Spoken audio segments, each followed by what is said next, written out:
Welcome to Friday's edition of RMS. Dream Team's here. Let's fix some cars.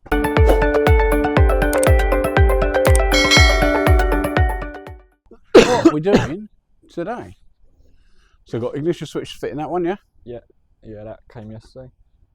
That one you're going to get up on the ramp, put the calipers back on the back, and then we'll start calibrating that one in, yeah? Yeah. I think he snapped a bolt in that or something. He's done something. Okay. Customer removed the calipers because the handbrake was stuck on. He's broken something, so we'll have a look at that. I'm going to quickly road test this SLK, and we're waiting for a Touran, a 2 Series. 2 Series is booked in for today. He's just phoned recovery this morning. Just phoned up, said, oh yeah, hopefully he'll be here around 9 o'clock. We should be with you by 10, half 10. You know that they're going to be late and he'll be trying to turn up at 2 o'clock this afternoon when it's booked in for this morning. Why they didn't phone up yesterday, I said to him, you can get it down the day before. Makes it easier for us. They don't do it. They think what the recovery people say is true. When they phone them up, they go, yeah, we'll be there at 9 o'clock. Of course they will. Turn up at 12 o'clock. So yeah, so you're doing that one and that one. I'll do this one. We've got Touran, a dash fault, and one waiting to come in. That's about it, isn't it? I think we're waiting for some parts still. That fuel pressure sensor. Oh yeah, fuel pressure. Waiting for fuel pressure sensors for the Fiesta. If that turns up today, that one can be done. We've got the ECU for the Focus, but you need 2 keys to program it, I think. So we need to phone the customer, see if he's got a spare key. Yeah. What else? We're really clear. We're literally just. We're starting to clear out, aren't we? We need. So we've done a dash repair on a Focus last week, and it turned up when I went in on Friday. Apparently it broke down, nothing to do with the dash cluster, and it's just been dropped in and left with us. So we'll have a look at that one as well, eh? Yeah. Right. Go on. Crack on. Let's get it done. This BMW's come in, turned up on the truck this morning. He said it comes and goes, all these different fault codes coming up, etc. He didn't want to drive it here because it really does muck about. Gone into it, it's got a million fault codes, cleared them all down, quite a few come back, but it also comes up with a 5-volt reference feed. Same as we had one a couple of weeks ago. What do we have now? Focus. We've still got it. The fuel pressure. Oh yeah, fuel pressure sensor one. So each sensor has a 5-volt feed to it. We do struggle with, all we know is it's got 12 volt going in the ECU, and then it comes out on 3 different circuits, all different 5 volts. It changes inside the ECU, comes out on, multiple banks, and if one shorts out, it takes that whole bank out. But BMW are pretty good at their wiring diagrams. So I'll show you what we found. This is what I was trying to explain to Barney last time, is these are the 5 volt that must go through a resistor, but it's showing that this 5 volt goes along this bank, puts it out to one part of the accelerator pedal, throttle valve, rail pressure sensor, charging pressure, and exhaust pressure sensor, and then another bank. This one is the actual one that's gone down. We've got an exhaust pressure sensor fault, camshaft sensor fault, EGR, gear selector, and accelerator. And the accelerator one, we can see on the live data, that one drops off completely. And then obviously you've got this other bank here, does fuel pressure, temperature, airflow meter, charge pressure, crank sensor, and heater plugs. So because they've done it all nice, we know we're on this bank. So we've tried to get to a couple of different bits. We've actually gone to gear selector, haven't we? Yeah, gone to the gear selector. Let's show you what we find on the gear selector voltage and the live data in the ECU. So this one is connected to the gear selector, the 5 volt reference feed. It is meant to be 5 volts. It's obviously 3.6-ish floating about. And this is the Hall effect sensor voltage 2. We disconnected as much as we could on it, and it's still mucking about. But as you can see there, it comes and goes if you move this wiring loom. Let's show you that. So you can see as this voltage goes down, it knocks this one out to 0. So it hasn't got dropped down to 0. As soon as it's gone from 5 down to probably 4.5 volts, it doesn't like it, and that just gives up. So as soon as it's gone back up, that's gone to 5 volt. that one's come back on. Let's show you that a little bit better. So 4.97, it's part of the wiring loom. Drop it down somewhere. There we go. It's gone 2.92. Lift it back up. It's gone back up. Now the problem is that is moving this loom, this loom, this loom, and down the back of the engine. So now, without disturbing too much, because if we lose this fault, it's obviously rubbing against something, we're stuffed. So we're going to get some good lights on it, secure some parts up. So we'll hold this wire, move this one. So it's definitely rubbing through somewhere. So we're going to strip this out, see where we can see where it's rubbing, and hopefully not disturb it too much so we lose the fault, which looks like we have for a little while. Right, so well, I was making this recording yesterday and I said make sure we don't disturb the wires too much. While I was doing it, the fault had cleared while we was on camera. Couldn't get it back. So stopped recording, went through it all, couldn't find the fault again. Whatever we done disturbing, it is moved and it's gone. I can't find it. So we stripped the main part of the loom back there. There's nothing rubbing, nothing touching. What I'm assuming is there may be 2 wires in there. Luckily, a low voltage. It's not as if it's a safety issue. It literally could have been just rubbed against an earth wire. And where I've disturbed it, they've come away, you know. But without stripping the whole loom down, I mean, like all the sheathing off and everything, and trying to find a tiny, minute bit of wire, you know, all we can do is secure everything up, put it back together. We're going to give it a road test. If it's all okay after then, you know, that'll have to, customer will have to pick it up, and then we know where we're going after that. So bit of a pain. We do like to find the faults, but you know, this one we can't go any further with. So yeah, let's get this one back together, give it a road test, see how we go. All right, so I'm having a nightmare with this car. Been working all week. Week's been going really well, apart from this one, flying the ointment. This one we had in a month ago to do a load of work under the carpet. CAN bus communication plug was all corroded. We've cut that out, put a new one in it. Everything works, starts, drives, the lot, everything's good. But it does say that the bonnet's open. When it says the bonnet's open, the wipers don't work. So I phoned the customer up. I said, well, everything's working. I said, but it's saying that the bonnet's open and it's had 2 second-hand latches been fitted in there because it's got paint all over it. So what's the story?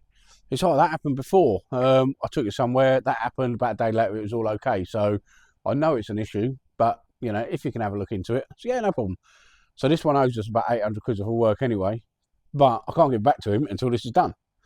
But I can't find the fault. The switch talks to the computer in the back.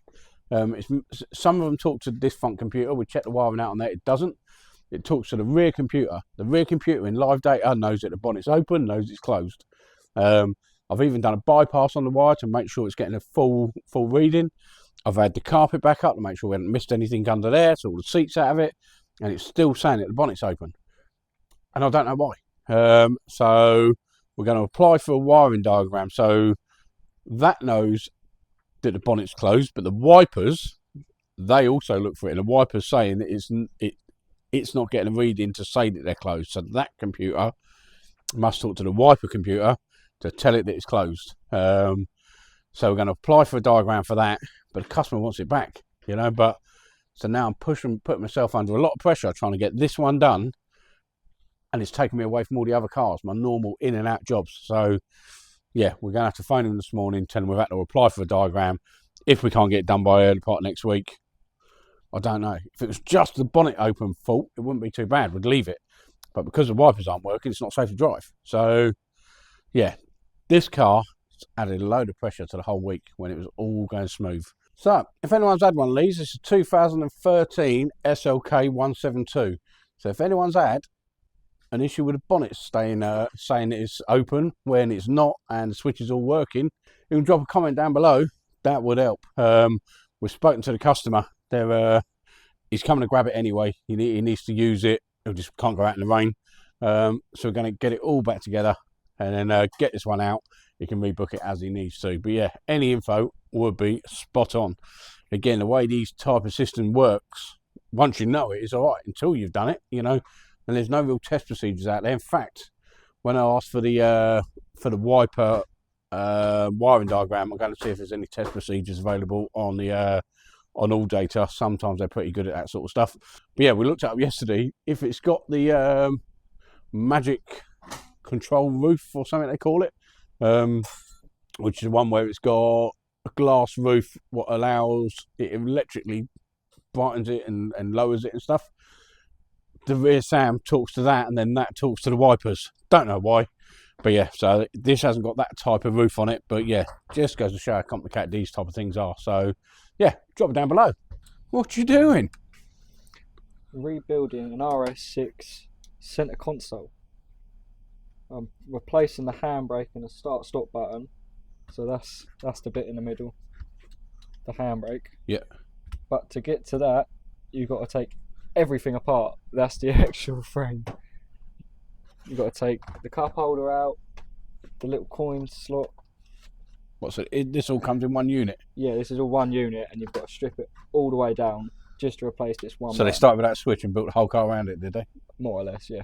They started with this unit, and yeah, but they've got tiny little baby screws everywhere. So it's all carbon fibre, yeah? Yeah, it is. It's nice. Nice. Other than this wasn't nice. No. Look at that, proper carbon. Very nice. Well, you knew enough there with it, are you? Pretty much done, just putting it back together now. Cool. Right, let's see what I got. So, what have I got on the go? We have got '08 Fiat Panda. So the customer phoned, said that he's had some water getting into his ECU, and it's actually broke off a pin. So it needed an ECU, but it'd write the car off. You know, it's not worth doing. Let's show you what we found. So ECU, these are obviously internal pins. Inside here, you've got all these pins. This end one, that one down there is broken off. So you can see it, yeah. So that green bit there, that's broken off. It must have been where he pulled the plug out of it to check it all out, and now it's non-start. So what we're going to do is we're going to solder directly onto the board, solder a new wire on it. So we're going to solder a new wire. We're going to find out what pin it is on here. I think it's the end one. We're going to double check it, solder a wire onto there, and actually get it coming out the ECU just on its own bit of wire.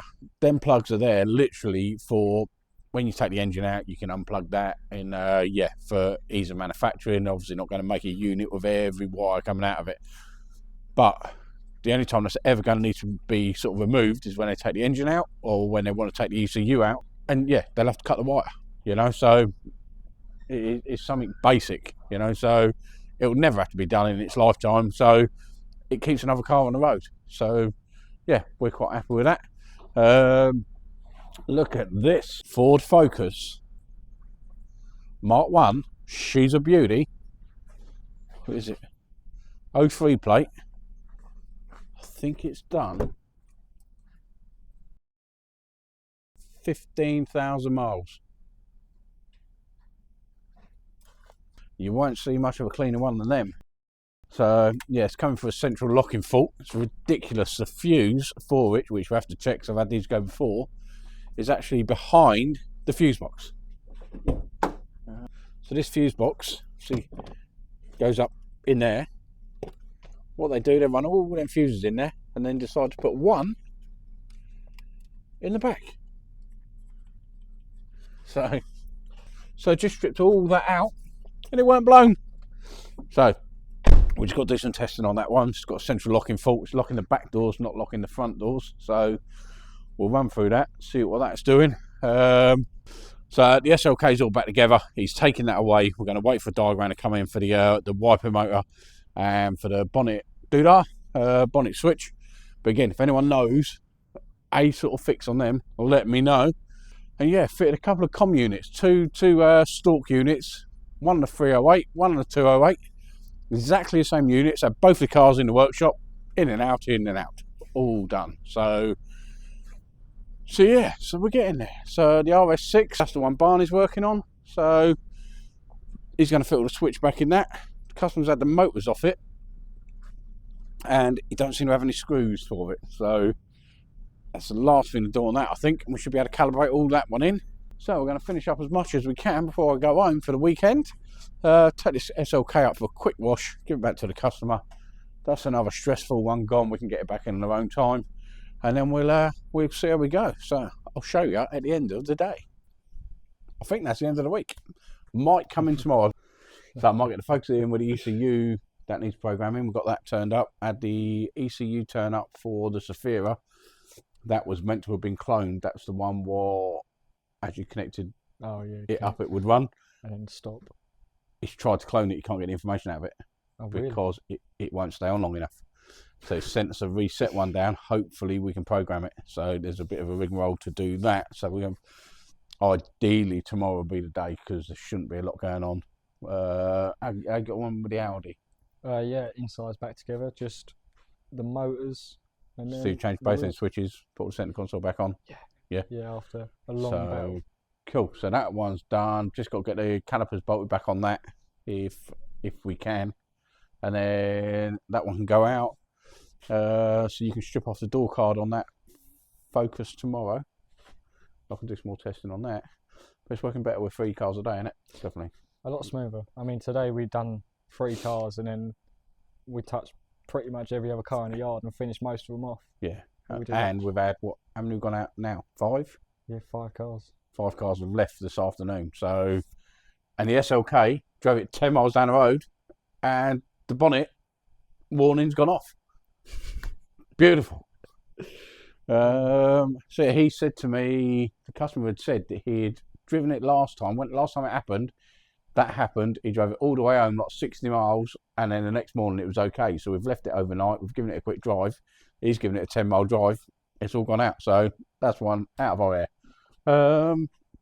So yeah, we're done. Just waiting for a radio code for that one. That one can go back in. The it's rest working better, just isn't it? parts, yeah. Just parts are taking ages to turn up. Yeah, wait for the pressure sensor on that Fiesta, haven't we? Yeah. So yeah, we'll see how we go. So we have just hit 2,500 subscribers. So thank you very much for all that stuff. So if you'd like to add a few more on there, that'd be cool. But yeah, we'd like to get to sort of 10,000 if we can by possibly. Well, no, we'd like to hit 5,000. If we can get to 5,000 by the end of the year, how many months we've got? No, it ain't going to happen, is it? It's September, isn't it? October. It's October now, isn't it? So we've got 3 months.